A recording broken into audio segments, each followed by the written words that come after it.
président de la transition, le colonel Mamadi Doumbouya, était sur le terrain hier. Il s'est rendu successivement au haut commandement de la gendarmerie nationale, direction de la justice militaire, au ministère de la sécurité et de la protection civile, avant de se rendre au chevet des malades à l'hôpital Ignace Dine. En début d'après-midi, il a aussi eu des échanges avec une délégation de l'Union européenne. Reportage adjudant Aboubakar Kamano, correspondant de la presse militaire. Ce vendredi, le président de la République, chef de l'État, chef suprême des armées, colonel Mamadi Doumbouya, a démarré sa séance de travail par une visite surprise. Le président de la transition s'est rendu au haut commandement de la gendarmerie nationale, direction de la justice militaire et au ministère de la sécurité et de la protection civile. Le président colonel Mamadi Doumbouya était venu s'enquérir des réalités du terrain. Soucieux du bien-être de la population guinéenne, le chef de l'État a donné des instructions fermes au tout nouveau haut commandant de la gendarmerie nationale, directeur de la justice militaire et au directeur général de la police nationale pour lutter efficacement contre les mauvaises pratiques qui gangrènent l'administration publique. Parmi ces fléaux, la corruption et l'arnaque. Le président de la République a ordonné aux responsables du département des gendarmes et celui de l'institution policière de passer ce message à leur personnel. Le chef de l'État, colonel Mamadi Doumbouya, insiste sur le rôle régalien de la police et de la gendarmerie. Les policiers et les gendarmes, ce matin pour moi, c'était juste leur montrer qu'il faut faire passer le message aux subordonnés et que la population aussi doit arrêter de donner de l'argent à la police et à la gendarmerie. Et ils doivent refuser parce que ce n'est pas la vocation de la police ni de la gendarmerie de prendre de l'argent à la population. Donc le peuple, je pense en a assez souffert de ça et qu'il est temps d'arrêter de soutirer de l'argent à nos concitoyens. Mais bien sûr qu'il faut les protéger et bien sûr les rassurer. Et ça fait partie de notre première mission régalienne, à savoir la sécurité et aussi la quiétude de nos concitoyens.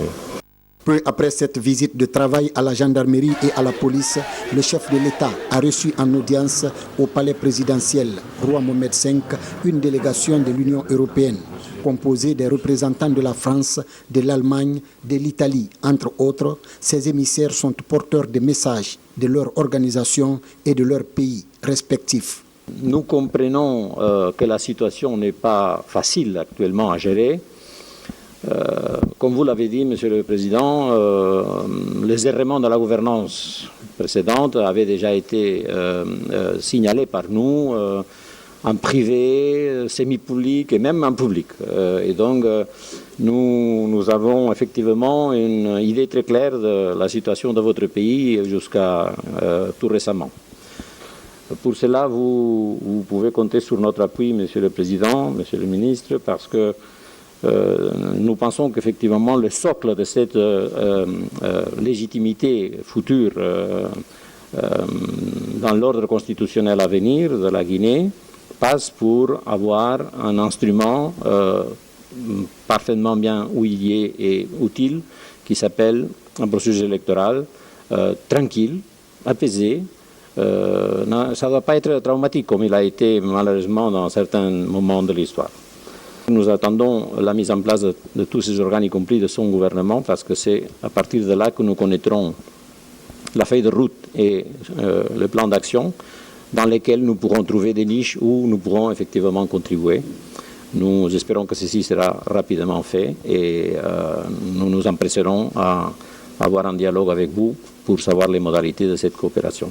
Nous représentons nos pays, mais aussi tous les acteurs de nos pays qui ont un intérêt à travailler avec la Guinée. Les acteurs, avec notre soutien et notre accompagnement aussi, pourront continuer à travailler en Guinée et nous l'espérons bien. Dans la continuation de la dynamique des relations de coopération entre la Guinée et ses pays amis, le président de la République, président de la transition, chef suprême des armées, colonel Mamadi Doumbouya, réitère la détermination de son équipe à renforcer davantage les liens d'amitié et de partenariat entre la Guinée et les 27 pays de l'Union européenne, mais aussi avec les partenaires bi- et multilatéraux.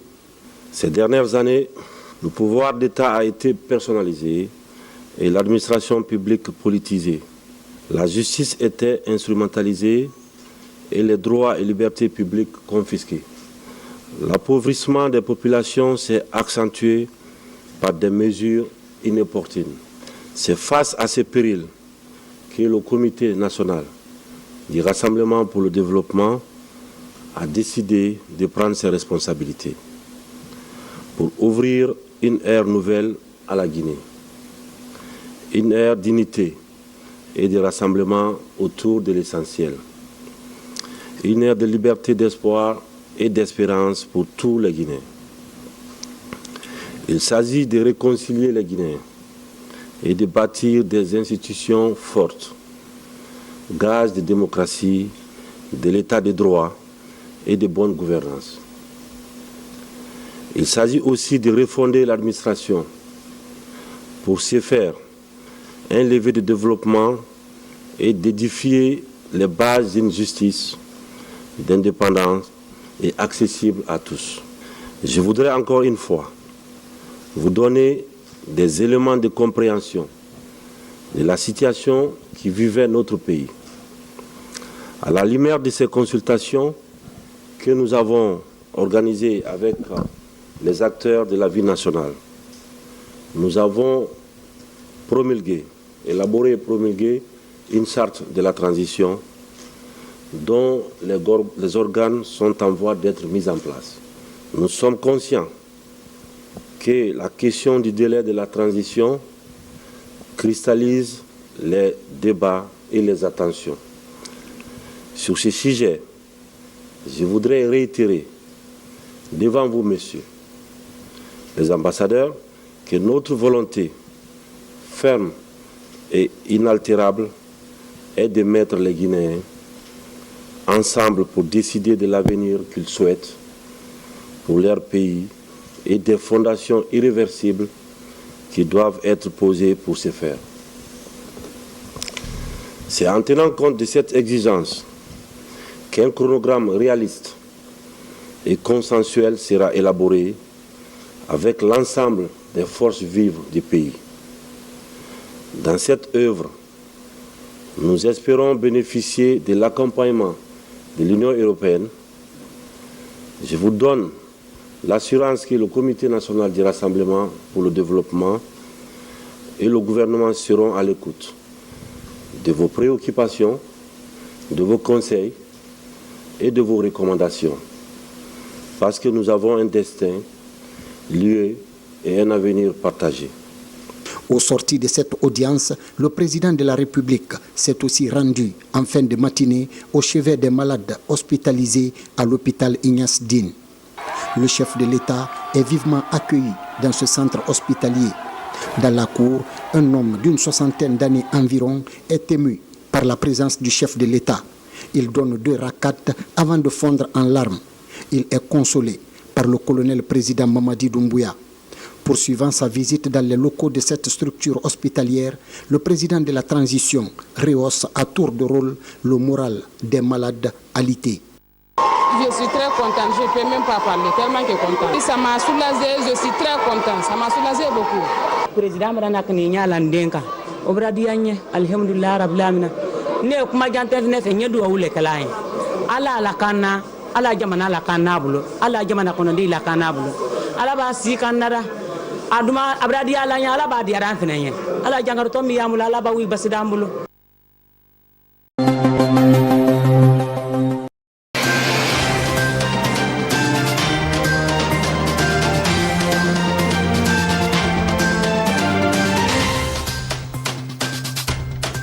Le chef de l'État est arrivé à la Mecque ce vendredi pour effectuer la Umrah. Premier temps fort, la prière du vendredi que le président Macky Sall et sa délégation ont effectué au lieu saint de l'islam. Envoyé spéciaux Moumoudou Belem et Oumarni.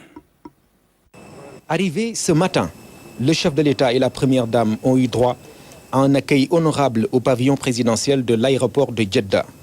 Un souhait de bienvenue qui met en route une journée importante pour le chef de l'État et la délégation qui l'accompagne ici, en Arabie Saoudite. Le temps d'une pause, un changement s'impose. Vêtu de pièces d'étoffe blanche non cousues, symbolisant l'entrée dans l'univers sacré, on se dirige vers la Mecque. Quand le chef de l'État et la délégation qui l'accompagne arrivent sur le lieu saint, l'on s'apprête à effectuer la prière du vendredi.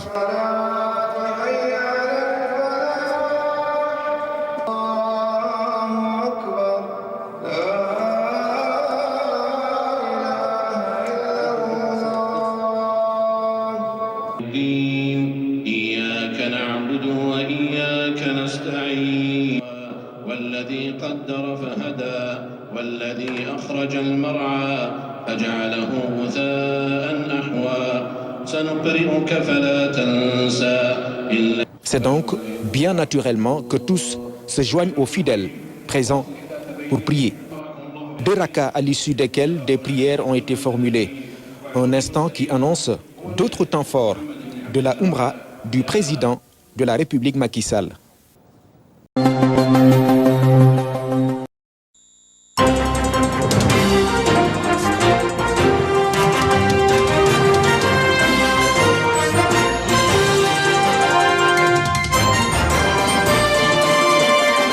La direction du patrimoine de l'État a initié des séances d'évaluation du processus de mise en œuvre de la comptabilité des matières. Principal point au-delà des mécanismes innovants de gestion, l'apparition de la Cour des comptes parmi les organes de contrôle. Ce nouveau dispositif juridictionnel est destiné à garantir la transparence dans la gestion des biens ainsi qu'à assurer une meilleure réalisation des objectifs de qualité comptable en matière de finances publiques. Le point avec Lanciné Bakayoko.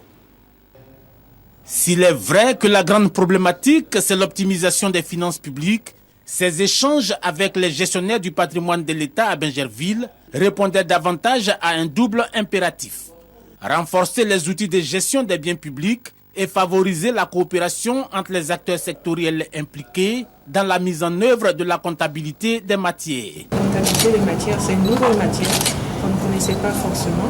C'est de nouveaux procédés, c'est de nouveaux outils de suivi. Donc je crois que nous sortons de là vraiment avec un bagage suffisant pour exercer au mieux dans les fonctions qui nous ont été confiées. Le contenu de ces bagages, du moins les matières dont il s'agit ici, sont les innombrables objets d'approvisionnement, les meubles et immeubles, ainsi que les véhicules stockés dans les magasins ou mis à la disposition des usagers. Dire à nos gestionnaires de se mettre à la tâche dès maintenant, commencer l'inventaire, le recensement, l'inventaire des biens, leur enregistrement selon les procédures qu'on leur a indiquées et élaborer, ne serait-ce que pour l'année 2021, leurs rapports qui vont être donc transmis à la Chambre des comptes. La nouveauté, c'est que désormais les gestionnaires du patrimoine de l'État ou les comptables des matières rendent compte de leur gestion à la Cour des comptes, qui jusque-là était cantonnée dans le contrôle des comptes et des comptables publics ordinaires. Nos gestionnaires du patrimoine sont redevables devant la Chambre des comptes. Donc tout ce qu'ils feront les engage tant au niveau administratif qu'au niveau juridictionnel. En cas de manquement, la Cour des comptes peut rendre des décisions de décharge, de sursis à décharge, d'avance ou de débats contre le gestionnaire.